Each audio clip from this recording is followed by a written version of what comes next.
So we are like a bit like Brunei in some way lah dari segi market size. Cuma Singapura ni dia masih lagi bertahan kerana pedigree dia. Kerana dulu Piramli ada kat sini. Dulu M. Nasir ada kat sini. Dulu Sharifah ini rekod kat sini. So kita ada that element. That is part of our history lah. But in terms of industry, we are limited by size in terms of population. Lagi bila you talking about live music. Dulu kita untuk jual 2,000, 3,000 CD in Singapore, no problem. And you can make your, in the 90s lah. Okay. 90s, to sell 3,000 CDs, you make your money back, you know. CD, let's say, is at about, taruh lah, easy $10. You mark up 40%. So you're selling at $14 to the shop. The shop sells at $18 to $20. So you still get back big. Kalau you sell at 3,000 CD, you dapat about $30,000. If your cost of production is 20,000, you make your money back, and then you can reinvest in the, because Rausyanfikir is independent. Kita have been independent since day one. We because kita waktu Rausyanfikir keluar album pertama, pesada muzik Melayu tengah sibuk dengan rock. I mean, that is the moment tu memang moment rock. Kita tak boleh lawan. Kalau you nak popular, you kena main rock. You jangan main dangdut, you jangan main pop. Because that was the energy at that time. And even in fact, kita pun write, I mean, I wrote for Rami Sarip, and then my band member here, Mahir, Yasin, also wrote for Abang Ramli. So we were part of that movement juga. Cuma kita took one step back. Okay, cakap, okay, kita mungkin nak lawan arus sikit. Not kita nak melawan sangat, but kita nak present something yang more honest to ourselves. Untuk diri kita kan. Dan kita were, I think kita were conscious about the Nusantara punya sound.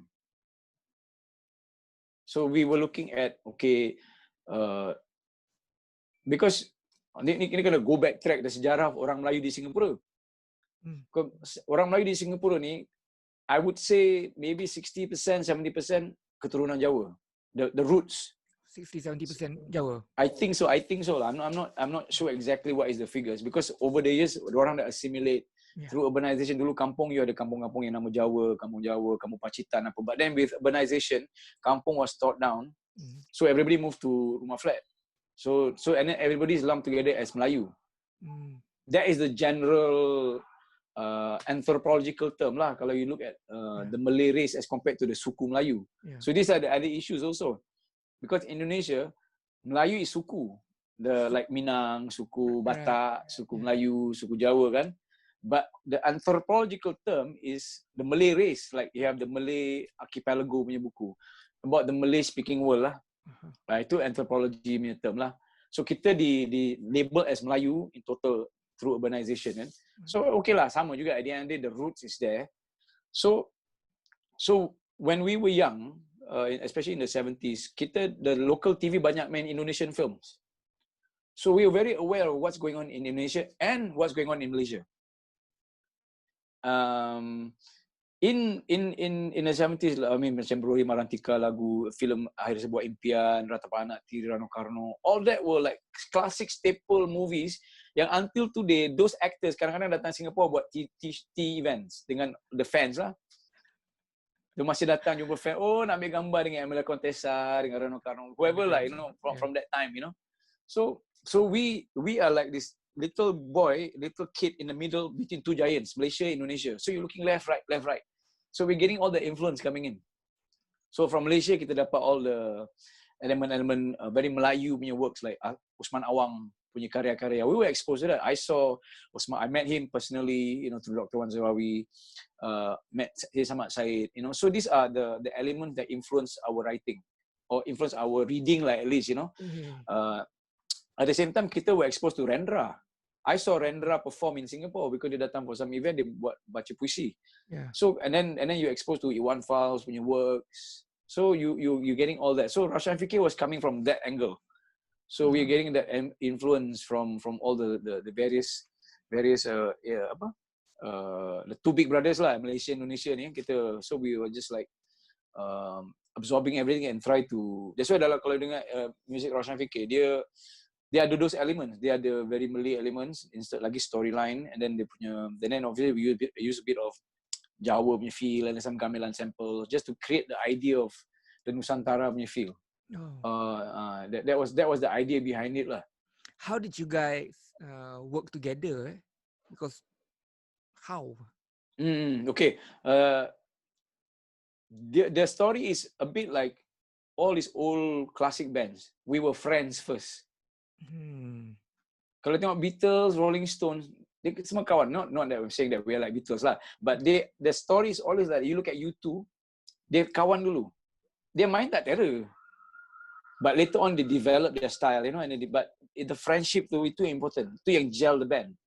You look at even siapa ada band like UB40. But UB40 sekarang tengah bergaduh lah. Adik-beradik bergaduh. Yeah, but UB40 were friends dekat Birmingham. So they created, so I mean great bands like U2, Beatles, Rolling Stones, dia orang kawan. So Here and me were friends. Kita daripada late teens kita dah kawan through common friend. So they introduce, okay, kita share common interest. Arwah Isham was my school friend. And Here and Isham kawan juga. Kawan. No. I introduced them because of the common interest, you see.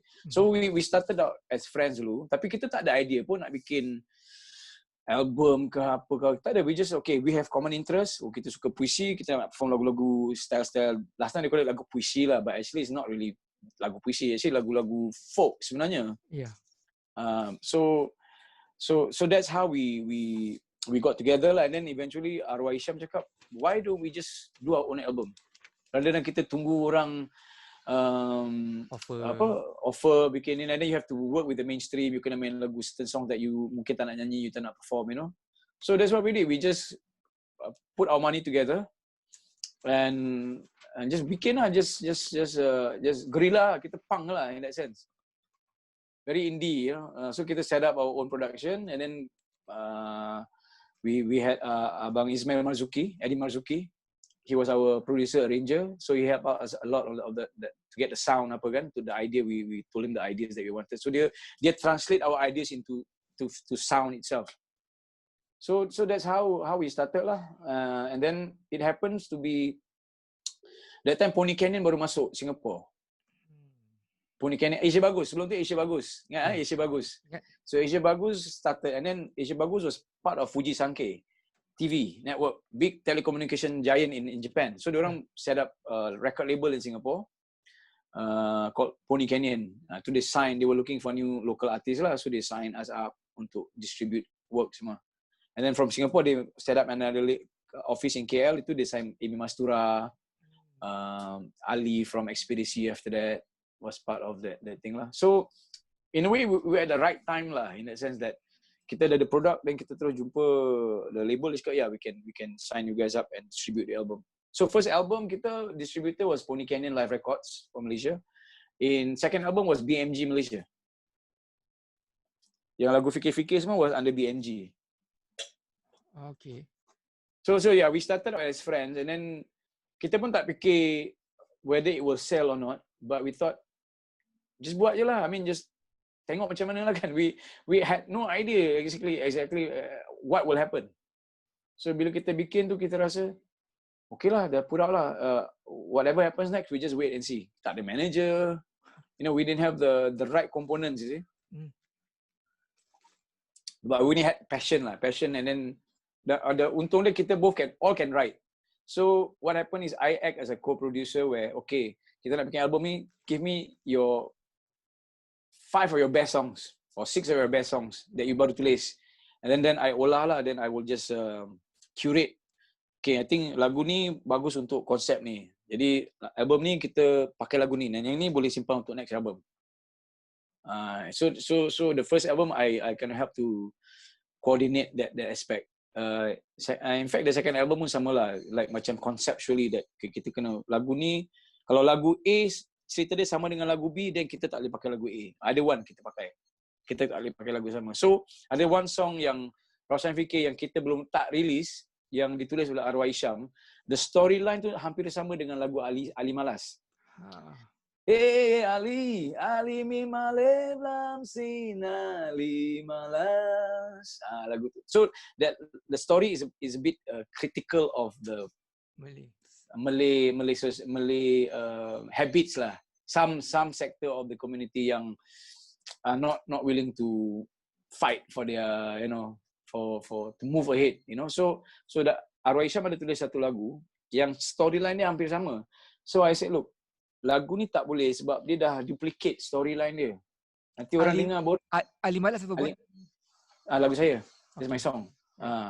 So sampai bertekak jugalah kat studio, like any creative process, bila you involve different heads, you have to talk it out and then you have to fight and stand your ground and give your reason kan. Correct. Itu yang the experience lah. First album kita record di Quad Studio, itu banyak Abang Ramli Sarip banyak record dia punya album kat situ. Album Ehsan, lagu Rentak Hidup, Quad Studio in Singapore. Second album kita record di legendary Lion Studio. Lion Studio tu dia ada satu macam, kalau Chinese bilang ong. Dia ada luck. Look at a lot of the classic album yang hits is made in Polygram Studio. I mean now it's called Lion Studio. Dulu was part of Polygram. Right. Kembara punya album, Search punya at least first 3 albums, Alley Cats album, Lion Studio. Headwind. So a few years back bila kita wanted to re-release Rausyanfikir compilation, I had to go back to the studio to look for the original tracks. Ada lagi? The quarter inch ada. Dalam dia punya storage room tu, dalam tak terlalu besar, but the room is, and it's quite big lah, aircon room tu, semua tersusun. And I tell you, dalam situ, Headwind, Alley Cats, Kembara, Rafiq Buang, you name it, all the classic Malay hits is in there, in Singapore, dekat Commonwealth sekarang. It's sitting there right now. I tak tahu dia buang ke tidak, because why? The original owner, John, dah meninggal. John, dia orang English lah, English guy. Dia after Polygram, dia took over the business. So bila he passed away a few years back, I tak tahu siapa running the studio. Studio tu masih ada, still there. And I hope the tapes are still there, because that is all the khazanah modern Malay music is there. Yeah. In fact, kalau you pergi the office buildings, dalam office tu, all the gold disc masih ada. Kembara punya gold disc, Alley Cats, yang diorang tak ambil bawa balik, diorang letak situ. So that place is still a studio, still It's music. From the last time I heard, it was still a music studio, because it is one of the biggest room dalam Asia. Dia boleh fit at least 4 ping-pong table. The live room. So dia boleh record orchestra, jazz bands, and then dia masih analog. Masih analog. Masih analog. At that time, like when we were recording a few years back. Yeah. So now I'm not sure whether, because bila dia dah tukar, the original owner meninggal and then somebody took over, I don't know whether dia orang simpan ke tidak tu, because those are the classic, is the classic works of Malay modern music tau. By right, those materials, those footages or tape belongs to the labels. But okay, this is again the weakness of our industry. The labels, nobody care. Yeah. Music labels, when they come out with best of compilation of, let's say, Black Dog, Bone, or Alley Cats, there is no footage no footnotes of who the artists are. It's just collection of lagu-lagu and then tampal. There's no story. Nobody knows who they are. The story behind, like bikin box set ke apa. Because again, the weakness of our industry is just a job. It's just hiburan. Yeah, it's not betul. Intellectual. It's not khazanah budaya kita. So, as compared to, Bob Marley punya album, where is the original master tape? It's in Switzerland, in a cave, where it's vaulted. It's on YouTube, you check. Yeah. To prepare them for nuclear war ke apa So benda tu tak rosak. Okay, first dia taruh kat negeri sejuk. So you save on maybe air conditioning. Yeah. And then they is well in macam dalam bunker. So all the master tapes, classic punya album apa from the labels is there. It's all there. Because dia macam museum piece. Kita pergi museum, kita tengok pasu daripada Ottoman itu khazanah Ottoman. So tapi zaman moden dengan teknologi, it's audio, and audio is stored in tapes or in digital format sekarang, and that has to be kept. So they can still do remix of Bob Marley. Recent few years back, they bikin remix of Bob Marley punya classic songs. Get some new artists to buat remix, taruh additional apa, just to create new. It's remarketing the whole thing lah. Tapi based on the original master tapes. Now, kalau kita nak re-record balik, nak taruh remix, let's say Alley Cats, andainya aku pergi, What's the original master? The tracks, the separated tracks. You cannot remix just the finished product. So these are people in the music industry, in whether it's Universal or Warner, or tiga lah sekarang kan, BMG, Warner sama Universal. But if there is no one interested in that, no one cares, then it will just die down. Then in the future bila cakap, mana lagu kembara yang original, the classic album, lagu Hati Emas, the album mana? You adalah the finished product, but the actual recording is there, it's sitting there in Singapore. But if you guys, the guys in KL are not interested to find out, then it's gonna, sooner or later it's gonna get cleared. If like in this situation, if the business not doing well, if they have to close the studio, they'll throw everything away. Lagi ni bahan Melayu, they don't care. Ini tape dah tak pakai, siapa nak dengar, dah tak ada mesin nak main. See, these are the thing that kita are still lagging behind in terms of kita punya mengumpul hazanah kita, keeping. And then also in terms of rights, publishing rights. I mean, luckily for us, we were quite aware when we were younger. So kita set our own publishing. So kita own the rights of publishing until today. In fact, I have one English album dengan Pony Canyon. I bought over the rights. Now I own the publishing and the physical rights of the album. Yeah. You see? Because also one thing is like this. Okay, banyak lagu-lagu kita. Okay, this is the business side of things lah. SM Salim, lagu-lagu klasik, lagu-lagu asli, lagu-lagu hazanah Melayu lah. A lot of our works, but who owns the rights of all these works? Not them. It's the multinationals. Yeah. Not us.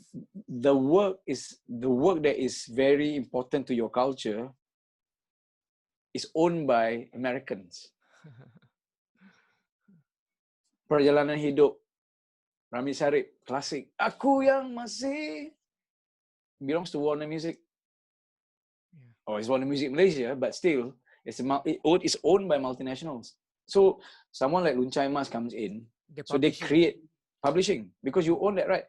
For example, if they want to take a song from let's say lagu SM Salim, ni cakap lepas lah, take lagu SM Salim, and then I want to do it for a beer commercial in the US. Nobody can say anything because they don't own the rights. But if you own the right, then you have the right to say yes or no.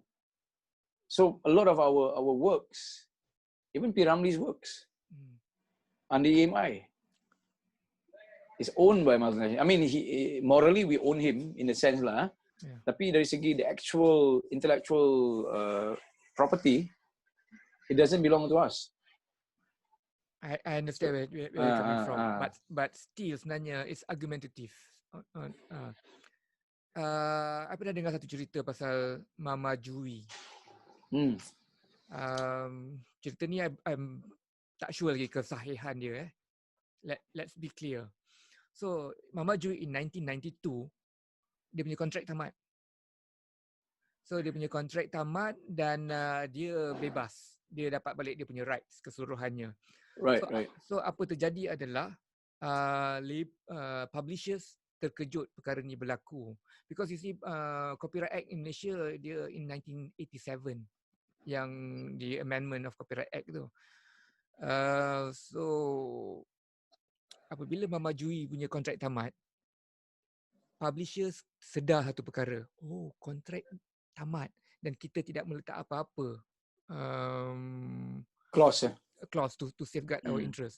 So disebabkan oleh itu ada sesuatu telah berlaku in 1992 tu, between 92 and 95 yang mana became what we kononnya understood today, yang some rights are forever. Sebenarnya it might not be forever. Something happened in 92 between label publisher and Mama Jui. If I'm not mistaken, Norman KRU had an issue with this as well apabila dia nak dia punya right.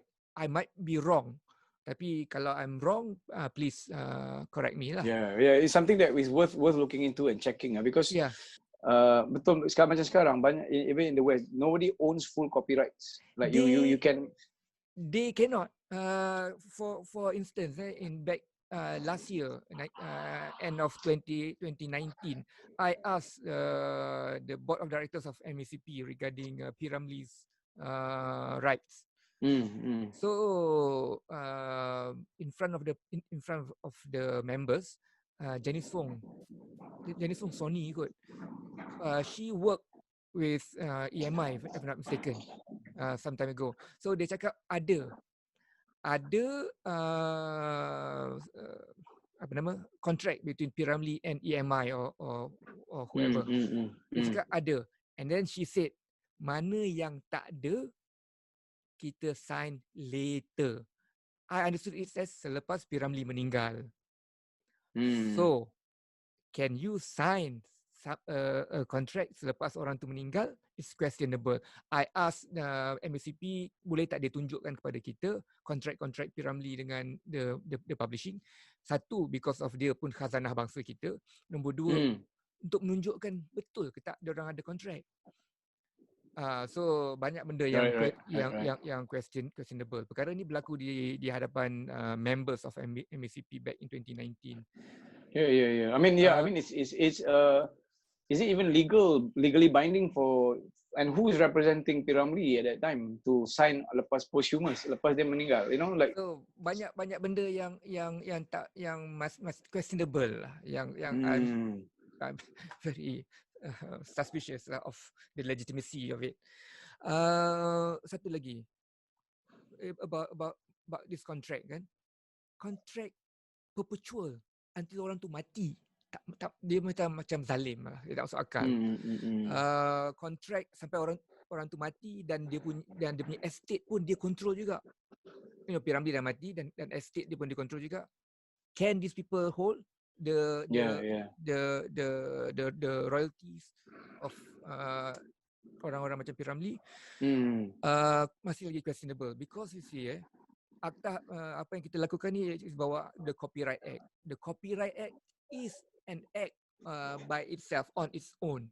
Sometimes you have to read an act, Copyright Act along with syarikat punya act. So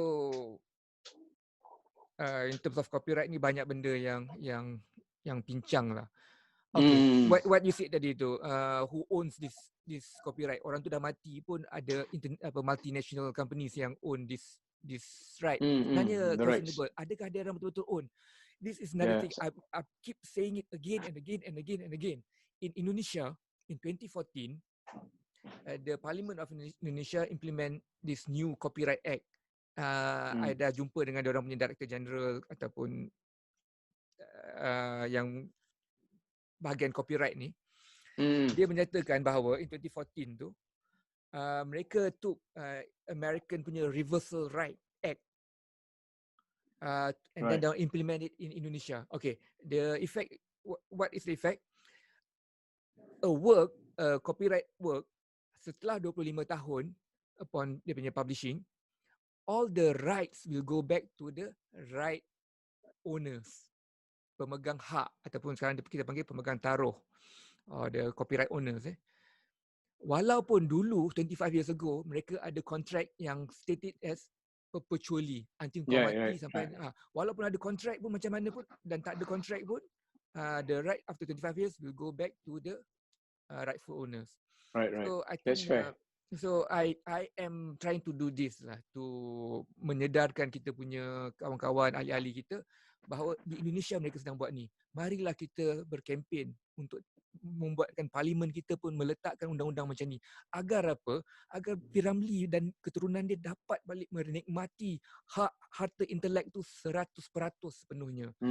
Agar orang macam Datuk Ahmad Nawab setelah 50 tahun hasil kerja dia 50% dinikmati oleh multinational companies ataupun the publishers, dia akan menikmati hak dia 100% di usianya yang semakin senja kan. Dan dia akan jadi harta family.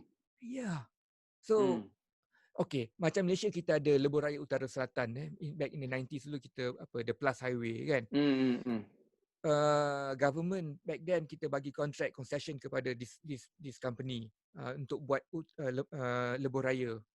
And then the company spend like 100 over million. So the concession kerajaan bagi for 30 years. So within this 30 years, this lebuh raya Utara Selatan syarikat Plus ni boleh buat keuntungan, boleh buat duit atas modal millions yang orang spend tu. So 30 years is a good time lah for them to make some money.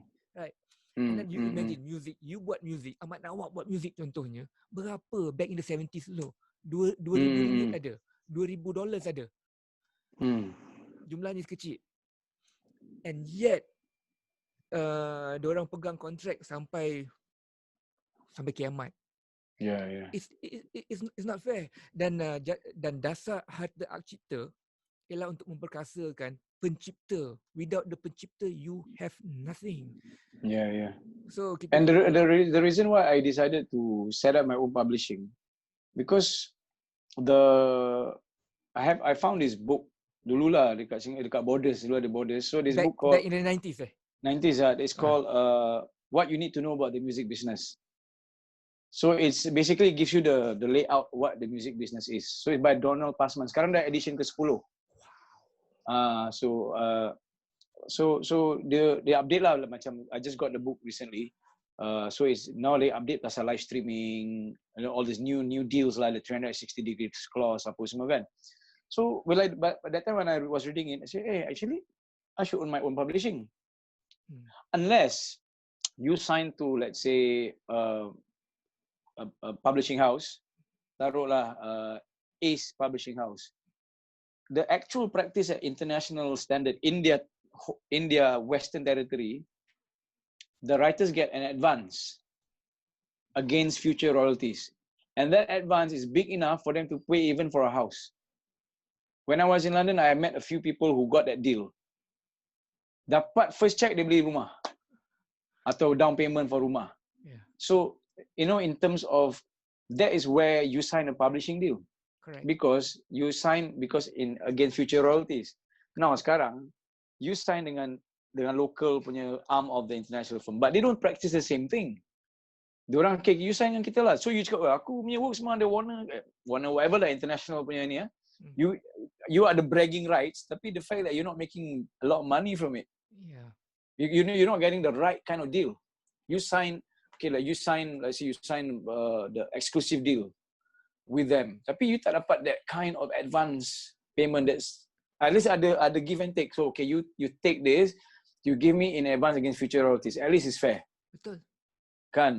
Ini kalau you kasih exclusive, dan then you tak dapat apa-apa. Diorang dapat exclusive rights, and then you get nothing. And then you tunggu 6 bulan, setahun baru dapat you see the report. Betul. Kan? So yeah, so that's when I thought, I think we can do it ourselves lah. And I did advise a few friends juga yang nak sign. Bukan I'm against international publishers. No. But they also have a role, because they punya job actually is to monitor the international works. Correct. See, people forget these multinationals are set up not to promote local music. No. Yeah. They are set up to sell Madonna, Beatles, Correct. all that. Michael back Jackson. in the 50s, Michael Jackson. Yeah. Cuma kebetulan ada local scene. Yeah. So instead of giving away that particular slice of the pie, let's make that pie ours. So they create lah. So kita pun untung kerana apa? Ada funding to, for M. Nasir to record Kembara, and then Sweet Charity and the Warner Music. So it's plus minus, it benefits everybody lah. Yeah. But the objective is actually not to promote, not to sell local music. It's yeah. So it even goes back to kenapa dulu banyak lagu saduran. All the hit songs, because they get back the royalties for the home territory. Pandai, You pay the lyrics, you pay the lyricist RM50. Okay lah, you buat lagu Mr. Postman, you bikin Melayu version. Nah, you dapat lirik RM50 dah. You happy with that, and then we still attain the right. That's why lagu by so and so, and then copyright control. So they ignore the lyrics. Padahal lyrics is important. And Arwah Lolo was the one that stood his ground and said, no, lyrics need to be 50-50 with the music. If I'm not wrong, that it was I heard lah. Because tak fair lah, because you're a writer, you're a lyricist. The lyrics give a face to the song. Kalau tidak dia hanya body je, dia hanya music is just body. Tapi dengan ada seni kata, dengan title, dia kasih wajah, kasih nama pada karakter tu. Kan? Bayangkan lagu Mustika, dijadikan lagunya berjudul Cintaku. You know, it doesn't have the same impact. Oh cintaku, you know, it's not the same. Selamanya. Mustika, you know, so the importance of lyricists is very very important, kan, dari segi one thing I appreciate is the music industry Melayu ni, dia memang give face to lyricists. Dia kasih penghormatan. Lagu dicipta oleh so-and-so, lirik oleh so-and-so. International mana kalau dia dengar international radio station, this song was written by, they don't care who the writers are. You get your money, tapi you tak akan dimention dalam radio ni lagu ciptaan M. Nasir, lirik oleh Lolo. You know, you get that. And that is a very particular recognition budaya dalam radio Melayu di Singapore and Malaysia, where they actually tell you who wrote the songs. But that may be changing again, because why dulu they know who wrote, because you buka CD, you baca inlay card. Now digital format, I don't think they even mention who the writer is. Right. So it's moving to another direction. In fact now, what I heard was the international writers in the West, they orang fighting for the right to have the writer punya nama included in the digital punya information dekat iTunes, Spotify, so that when people click, they actually see who the writers are.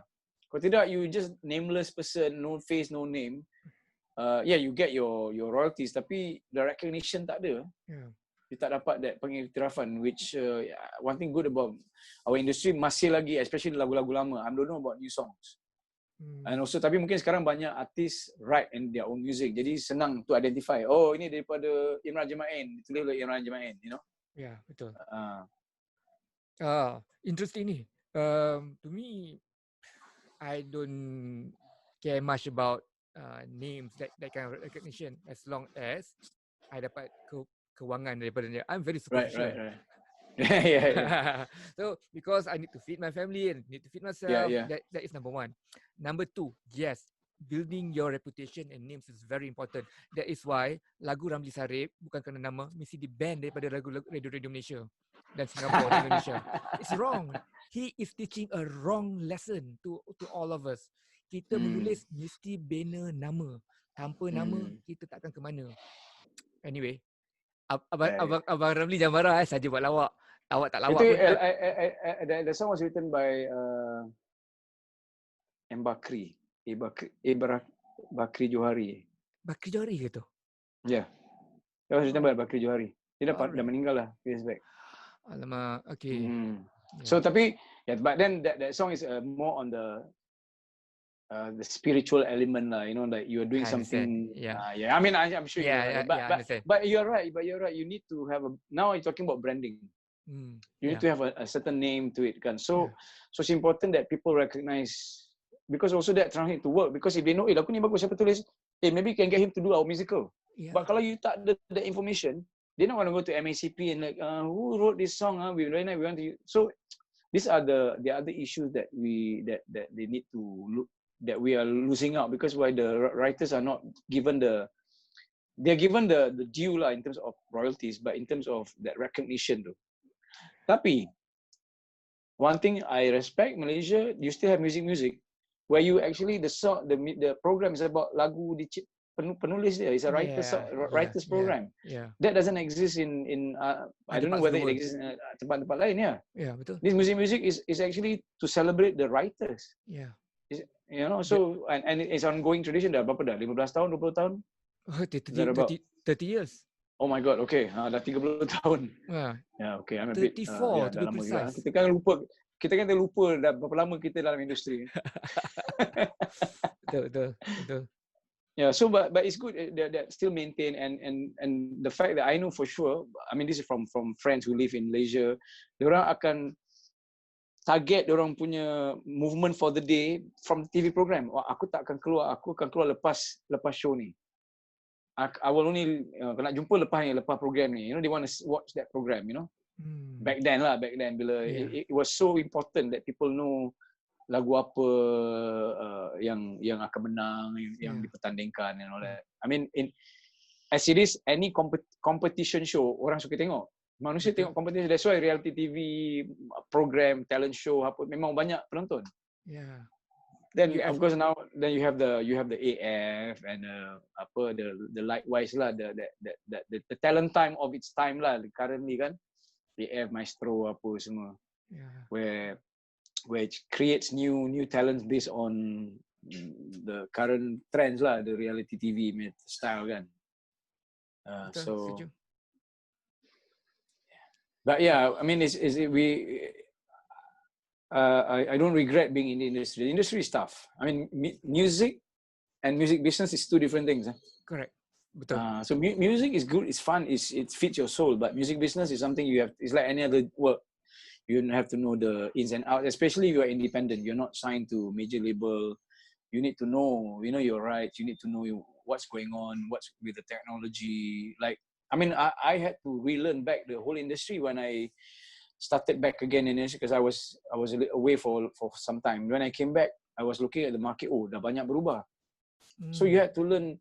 Okay, no one is buying CD. So where is the game now? Oh, the game is online. So you have to know what is the online game.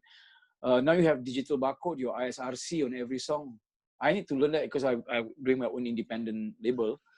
So you need to know this in and outs, apa pun. Kalau tidak, you tak boleh bergerak. You don't know. Oh, okay. Then you have to know about One Stop Music. They are this service where they can put your stuff on dual ringback-tones, online platform and YouTube, how you monetize it. This all we need to learn. And that's why a lot of the otai cannot move ahead. Because? Kerana they don't know what to do in terms of the industry. You nak bikin CD, siapa nak beli? Laptop tak ada CD player. Jangan cakap CD portable CD player. Laptop doesn't come with CD player. You nak dengar CD, you kena beli kereta. Yeah. And there will be a time where car manufacturers will stop having CD players in the car, like how they stop having cassettes. Yeah. Kenapa rock meletup waktu itu? Kerana kaset meletup kerana ada kancil. Yeah. See, that's one thing I love about Malaysia industry lah. Every now and then you ada phenomena. Every now and then Malaysia will release a phenomena. Rock was a phenomena. Dangdut Melayu was a phenomena. Nasyid was a phenomena. Siti Nurhaliza was a phenomena. Zainal and Hijau and Rosan Aziz phenomenal. Dia sekali-sekali dia keluar benda yang meledak and become massive. So in terms of the industry, dia menarik part tu lah, because dia ada the market size to support. So you keluar something really interesting for the market, because what is sells in Malaysia might not sell in Indonesia, but selalunya dia ada way around. What sells in Indonesia, dia akan ada the Indonesian invasion, dia akan masuk to the Malay market. Macam Wali Band, ST12. So every now and then dia ada that kind of backflow. But if you listen back to macam ST12, dia orang sebenarnya try to follow Zamani. They listen to Zamani, Salim. They go like, okay, we do like them, tapi our version.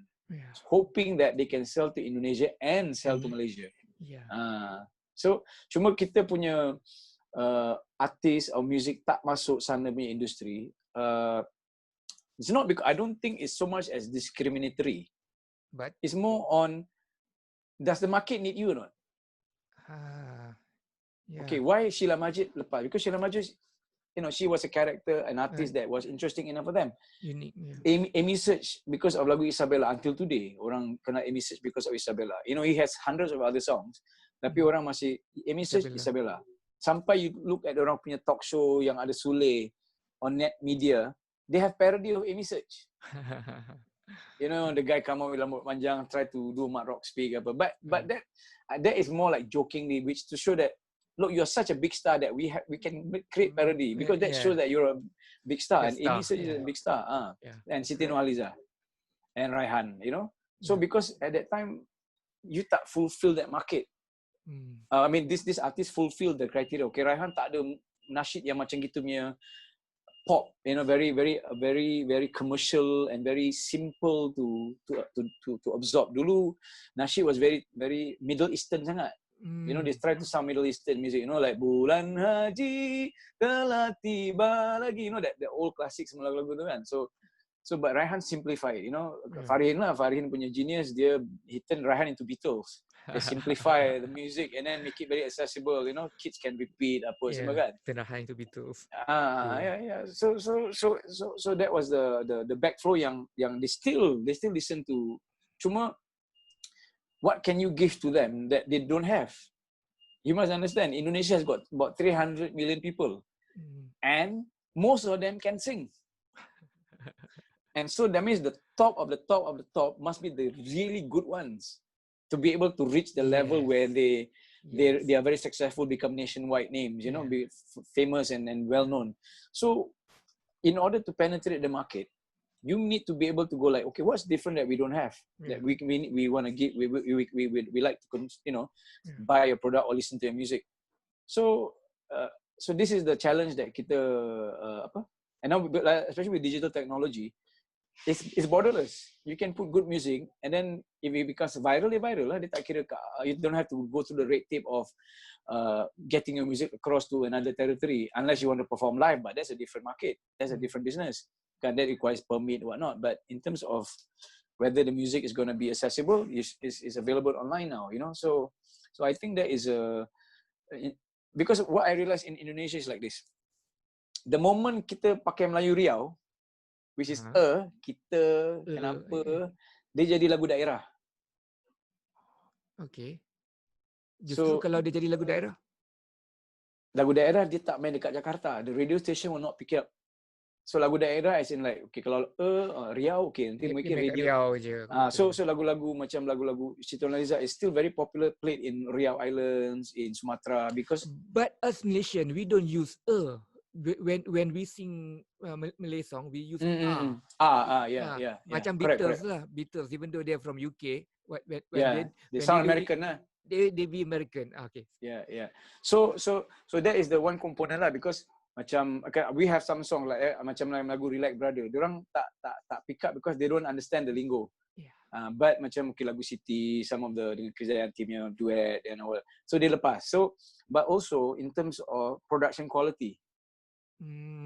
There is certain level of production quality yang they also go like, but this one is we can do better. So they are obviously there's a competition between two nations lah. There is always the America and UK punya tug of war, you know, like, okay, you do better, I can do better, and then I copy yours, and then I'll do better, which is wonderful. Yes, it's good. Yeah, wonderful. It's good for seni, it's good for creativity, as long as you don't involve politics. You take the politics out of it. Politics of identity, nationalistic feelings and all that. You know, you just take from the creativity aspect, and that from that work will create another work somewhere else that is going to be better, that's going to be more interesting, you know. So I think that is important to look at the relationship between Malaysia and Indonesia market. See, like how because obviously they are more powerful in the sense because they're ramai. Malaysia is about 30 million. That's like a section 300. of the they have 300, you know, so talking about buying power, and Indonesia is going to be the 4th largest economy in the world in 10 years time. Hopefully once after this COVID-19 is over, because they have a population of 20 to 40 years old who are going to be the buying public, the consumer. This is what happened to Malaysia in the late 80s and 90s. When suddenly there's a boom of young people, and then all the multinational buka factory dekat kawasan luar bandar. Philips buka di Johor, and then you know all these other banyak factories buka. With factories creates jobs ada salary orang ada duit to spend. So at that time it was funfair, wayang, kaset. Belum DVD lah, belum VCD lagi, belum karaoke apa lagi. So that was people had money, they want to spend their weekend, so they pergi funfair, bayar RM5 or whatever the cost ticket, lu tengok. I mean, I was lucky, I managed to follow Rami Sarip tour funfair di Malaysia. Di Malaysia ya. Masa dia bikin solo album. Masa tu you sendiri ataupun memang dengan Rausyanfikir? No, that time I was ni sebelum Rausyanfikir, I was ikut Abang Ramli Sarip. He was going around Malaysia touring kan, perform kat fun fair. So kita tolong buat gitar je, hanging around je, tolong-tolong. Jadi rodi gitulah kan. So I get to see the that side of the live music scene. I mean that was our festival lah, you know. Kalau kita kat sana ada dekat UK ada Glastonbury, Woodstock benda. So kita ada fun fair lah. Same concept sebenarnya. When I went to Glastonbury pun nak tengok sebenarnya konsep fun fair, cuma dia western, Mak Saleh nampak cool. And negeri sejuk apa kan, jadi tak rimas belengas kan. Pakai jaket. And dia lagi artistic lah, dia more artistic in terms of presentation apa kan. But konsep sama, fun fair. So Rausyanfikir tu dapat ada buat fun fair? No, we did a lot of tours, performance dekat cities, kat Johor, KL. Fun fair kita tak main. Itu dah 92, 95 dah. And fun fair was more into rock artists, adalah all the rock bands. So I had the experience of masa kita ingat Pesta PD, tak ingat lagi. Pesta PD I think. So went in, so Abang Ramli there a few cars lah kan. So as you go into the kampung area and you go into the fun fair area, people were actually queuing up left, right, center kat kiri kanan jalan tu, welcoming the artist tu. Like macam you really feel like rock star. You know, and people were actually like, oh ini artis daripada ni. And then you know you that I don't know whether that scene exists now in terms of jom heboh and all those stuff, you know. But that time it was like you see this rock band, memang the local version of rock and roll lah. They really masuk kampung, masuk pekan kan, bandar, and you have people waiting for them, you know. And nak ambil gambar, nak tengok in person ni, nak tengok in person. Oh, artis macam ni ya. But it was interesting because that created a whole industry by itself, and because of that the today industry exists. Interesting. Sangat interesting. Kita boleh go on lama lagi ni tau. First, can you promise me yang kita akan buat ni selalu? I'm okay. Thank you. I mean this is I think you also bring out the issues that I will not normally talk about. Dan kalau radio, TV pun kita pun limited time, and then dia ada certain barriers, you cannot say certain things kan. So now kita flow, and then you talk about past, future, apa kan, industry. So it's cool because I think it's important as something as a form of documentation. Kan orang boleh dengar balik, oh this is my point of view lah kan. So I'm sure you talk to somebody else, they have another point of view, and then they have their own experience. The other thing I need to bring up before we go is the issue of ageism. Diskriminasi umur dalam industri muzik Melayu, Malaysia khususnya. Kenapa you cakap macam tu? Ramai artis senior tidak dapat tempat di radio. Contemporary, radio kira macam Radio One lah. Radio utama. Kerana apa? Kerana umur. I brought this issue up to Datuk Sheila Majid some years back. I said, look, you have to look into this issue. When the main radio station yang popular, yang banyak rating tinggi, dia tidak akan main music yang dikeluarkan oleh artis veteran, artis senior, artis mapan, walaupun lagu baru. Betul. Setuju. Lagu baru, you know, because why?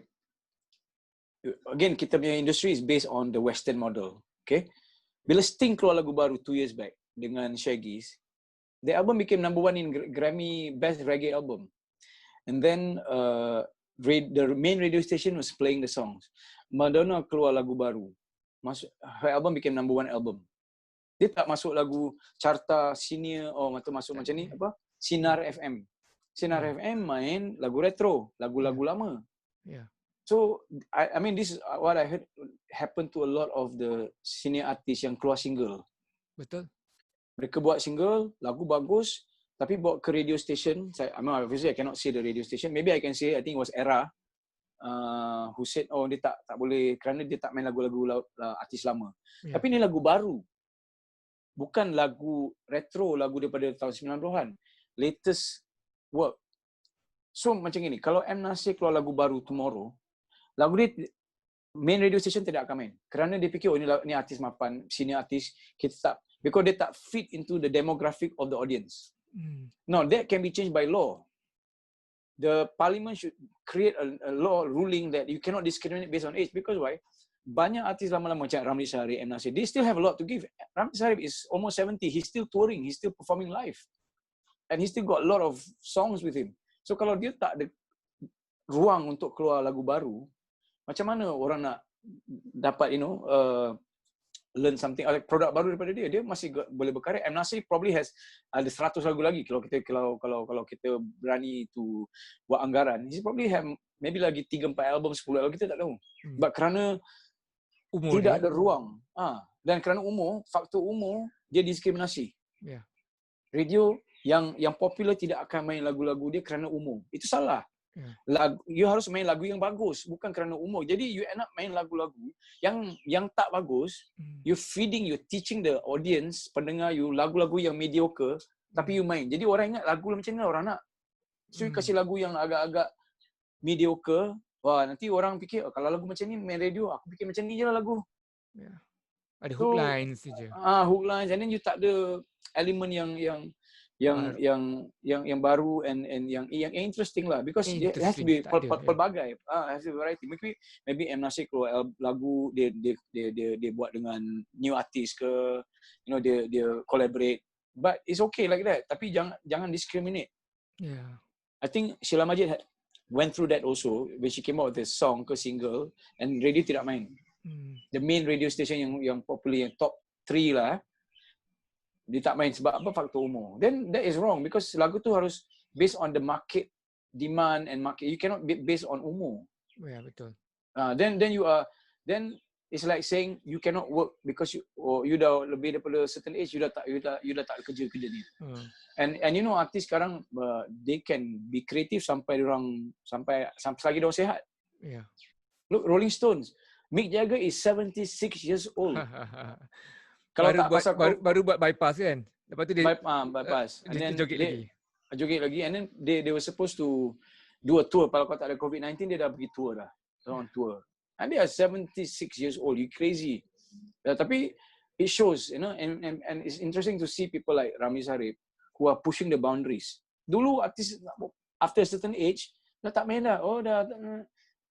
And Ramli Sarip is they're still doing concerts every now and then. So for younger artists, for us to look at it, ini ada market still.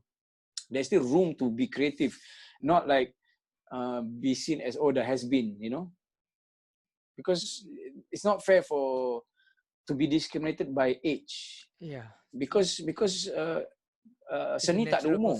Yeah. And in the natural process. I mean, look, the DJs and the programmers of that radio station, you be kicked out, the karma will come back. Yeah. You be kicked out because you're no longer relevant because of age. Then you rasa. Yeah. Most of them yang buat perangai macam ni 10 years ago dah gone. Bye. Good riddance. So I think that needs to maybe highlighted at government level, where you cannot discriminate based on age. They have to at least ada a system where lagu baru kita masuk a section where kita try, radio kan ada that playlist, they introduce new songs. So you cannot discriminate. Lagu ni daripada M. Nasir terbaru masuk, and then tengok market punya reaction. Kalau market like it, then it becomes playlist C, playlist B, playlist A. Rather than you tak boleh masuk langsung. You tak boleh masuk because of your age. And that's not fair lah, because these people they get better with age. Yeah. In terms of experience, in terms of their creativity, what they need to sampaikan. So you cannot just kita umur macam ni kita masuk. But then kalau lagu baru from M. Nasir for example, dia tak boleh main dekat retro because lagu dia lagu baru, bukan retro. Retro akan main lagu Kembara, lagu Mustika, lagu previous albums. The previous hits.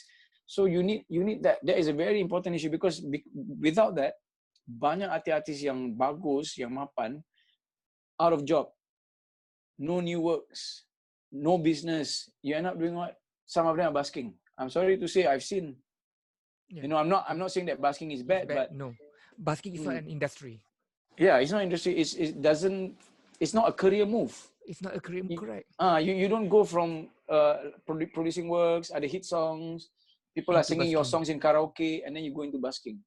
Busking for charity is okay. Busking for, I mean, okay if you want to do it, but not because of necessity.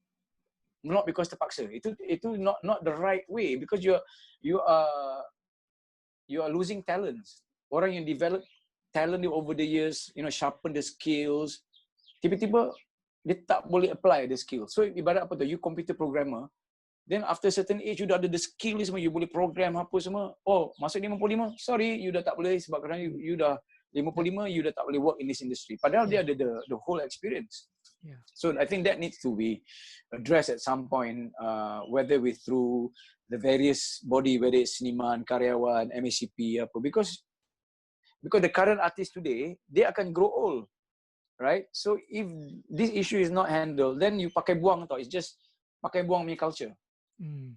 Finish through. Then you reach a certain age, okay, you tak payah be creative anymore. Just kalau if you're lucky, you have your collection of hit songs, you nyanyi lah. Some events, you just nostalgia act.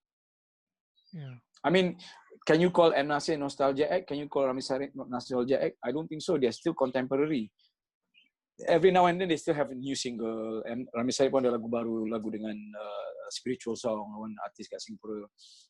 M. Nasir has got some other song 1 or 2 years back. So I think it's important to maintain that culture of jangan pakai buang. These artists dah ada something to contribute to the industry. Diorang ada the pillars of the industry. So kalau you legend, nama besar, tapi you buat lagu baru tak boleh main radio, then that is so wrong. Yeah.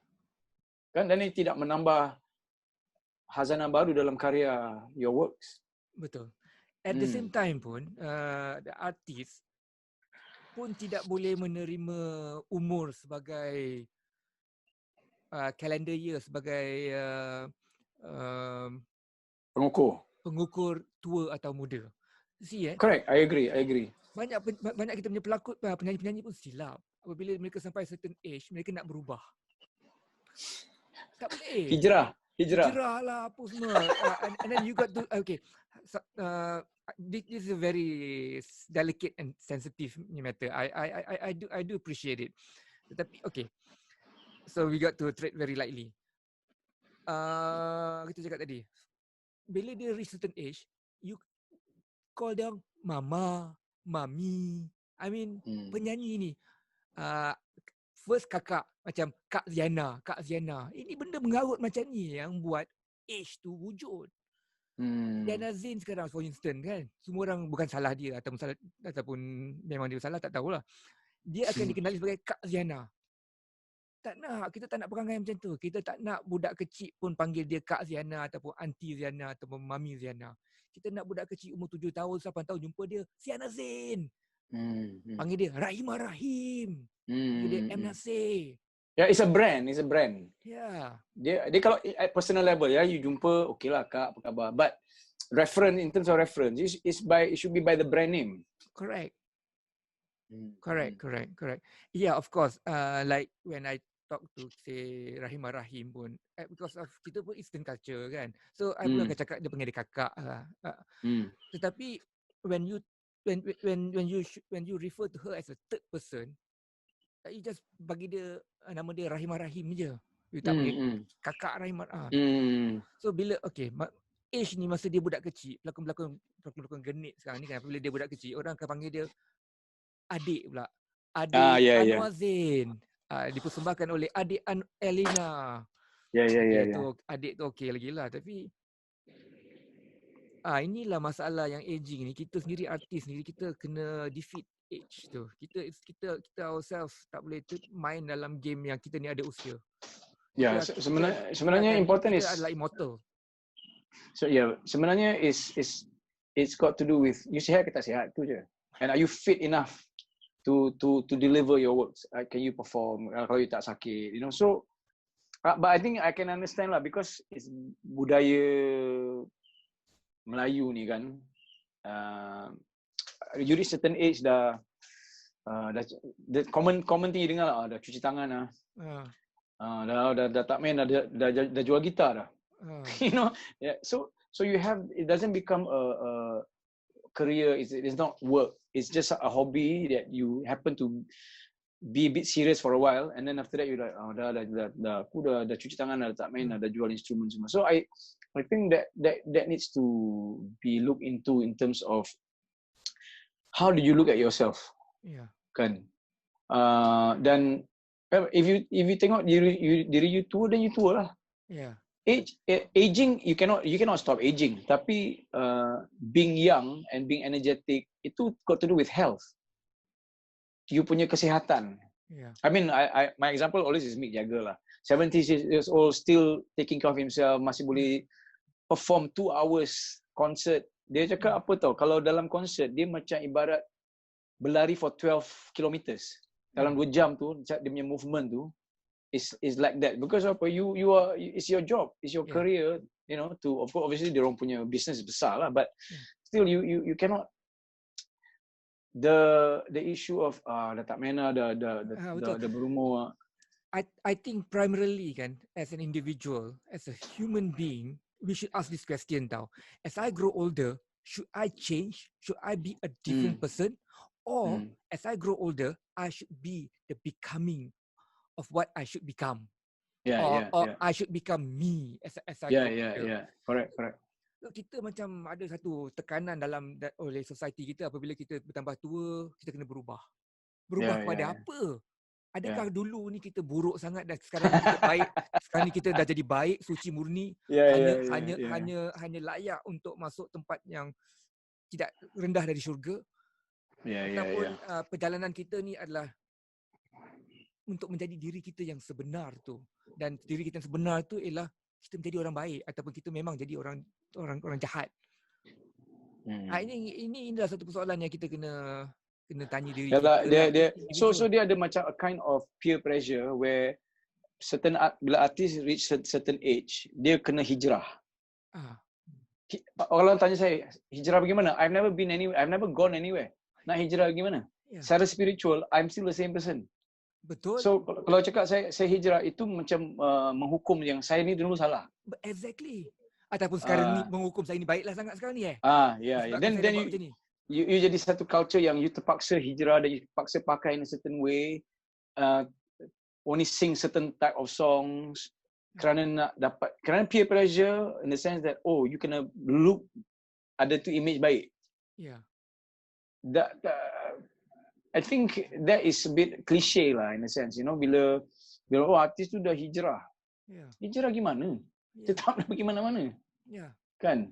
So there is that and the public is echo chamber. Satu orang cakap, dia repeat, and then dia ada guy repeat, and then lama-lama orang fikir this is the right thing to do. Correct. You cakap Rami Sarip dah hijrah. Daripada dulu dia semayang sebelum, saya witness dari saya muda, sebelum konsert dia semayang. Lepas konsert dia semayang. Dia masih still the same person. Kan? So I don't think people have to create the impression kalau you reach certain age, you dah kena fit into a certain stereotype. Betul. But I think it's got to do with sikap konservatif Melayu lah. Melayu ni dia karakter, kalau dalam Nusantara ni, orang yang bernama Melayu ni dia agak konservatif sikit. Cara kira melihat benda. Takut satu apa tahu? Exposure. Kita tak expose pada kepelbagaian. Jadi apabila tak expose pada pelbagaian, kita punya pandangan hanya narrow kepada dia mesti macam ni. Bukan not so much of being conservative. Banyak Melayu yang sebenarnya tidak konservatif. It's just that they are narrow minded. Okay, that's a good point. And then this might seem this might seem funny. Kita kebanyakan pada kita di zaman Tumblr boleh menjadi Tumblr, kita well aware of apa yang berlaku dalam porn. Dan di kalangan masyarakat Melayu lebih sukar untuk mendapati wanita-wanita yang panggil free hair sekarang ni berbanding daripada wanita bertudung yang bagi blowjobs. Sekarang semua dah lari ke Twitter. I mean dalam Tumblr lagi banyak you nampak perempuan Melayu buat perangai yang bertudung daripada perempuan Melayu yang tak bertudung dalam Twitter. So sekarang ni apakah, kalau kita nak cakap pasal, kita balik pada angle yang lain, orang yang tak bermoral adalah perempuan yang berkelihatan sengkian. Orang yang bermoral adalah perempuan yang berkelihatan sengkian. Adakah kita perempuan tadi itu yang bertudung tadi itu disebabkan banyak dia kalangan mereka kantoi dalam Tumblr, mereka kena berhijrah kepada free hair pula contohnya. So banyak pemikiran kita yang kelihatan adalah sengit lah. Because kita narrow minded, fikiran sempit. Betul. Because kita narrow minded, dan narrow mindedness ni adalah kerana kita tidak expose kepada kepelbagaian kehidupan ni. Okay. Tapi but you are saying tadi ageism tadi tu memang berlaku, dan di pihak institution pula memang sesuatu mesti dilakukan. Di pihak institution maksudnya radio station tadilah. Yeah. Because in fact the issue tak keluar pun waktu macam in the western model. Rolling Stone keluar lagu waktu lockdown, dia keluar lagu Ghost Town. It became number 1 iTunes most downloaded ke apa, and then ini radio main apa semua kan. So there's no they are 70 years old. Kalau you tengok dia patut dah retire, dah masuk retirement home pun sebenarnya. But because dia orang masih healthy, masih able to perform apa, you still coming out with works kan. So I think that is important for in order for the industry to sustain itself, untuk dia bertahan dan keluarkan quality. Because obviously kalau you dah bertahan sekian lama, Sheila Majid, M Nasir, they Zainal, they have come up with quality works that the work stand the test of time, which means they can still contribute kan. So I think this is very important for them to look into such thing, because you akan rasa dejected juga sebab okay, aku buat album penat-penat tapi tak boleh main kat radio. So I mean, yes, there is YouTube, all the other channel, but the world still relies on radio station until the day comes where orang dah tak dengar radio. Sekarang orang masih driving buka radio, dia tak ada main Spotify dekat kereta. Ada kan pun very limited. Orang dah dengar news. Yang dengan news road apa, ada road block ke, ada accident depan ke apa, nak dengar DJ punya bantering, and radio is still very warm punya format. You masih lagi dengar macam it's like your friend talking to you, kan, DJ berbual kan. So radio is still important, and also don't forget radio pays royalties. You don't place a new work by the artist, macam dia nak cover back the cost in terms of the songwriting, in terms of production, whatever lah. Now the songwriter boleh dapat royalties, penyanyi dapat royalties, even the label also get a slice of the share pie kan. So if the national radio station, the big radio station yang memang ada peruntukan, ada duit apa semua, and they are paying royalties, they're not playing music based on age. That is wrong. That is actually a labor issue. Manpower. This should be brought up to Ministry of Labor, not just Ministry of Arts. Betul. The issue should be brought up to Ministry of Labor, manpower, because you are creating job loss. Someone that is able to, because with the new music they keluar, people know that they're still around. He will come out and do shows. That shows translate into ticket sales or payment of fee, which translate into taxes. Kan, and it creates other jobs, because makeup artist dapat job, dia punya soundman ada job. Betul. Dia punya all these guys, lighting guys. So it's an industry that, which is interesting, because from one guy in a room writing a song, so it many blows up into itu dia punya the magic effect, of effect there, the ripple effect ripple effect. It could be a 3-chord song, but the fact that from that production it becomes a product, and then it creates the ripple effect, for years to come. So Nasir buat lagu dekat dengan gitar dia, lepas tu sound engineer boleh kerja, musicians boleh kerja, lepas accountants boleh kerja, van driver boleh kerja. Correct. Yes. Sampai makcik Kiah pun boleh pasang radio dekat sebelah dia punya tempat goreng pisang, untuk orang panggil orang datang ke tempat dia. And what happens bila ada show macam fun fair ke there is a business for the locals. yang jual goreng pisang, yang jual air, yang apa, yang jual. And so there is a sub business underneath that. It creates another kind of business. So it's an income earner for people. Yeah. Kan? So for Malaysia ni, the ripple effect from a song, from music, or perhaps some music industry is 11 billion sepatutnya. there you go, 11 billion. The ripple effect.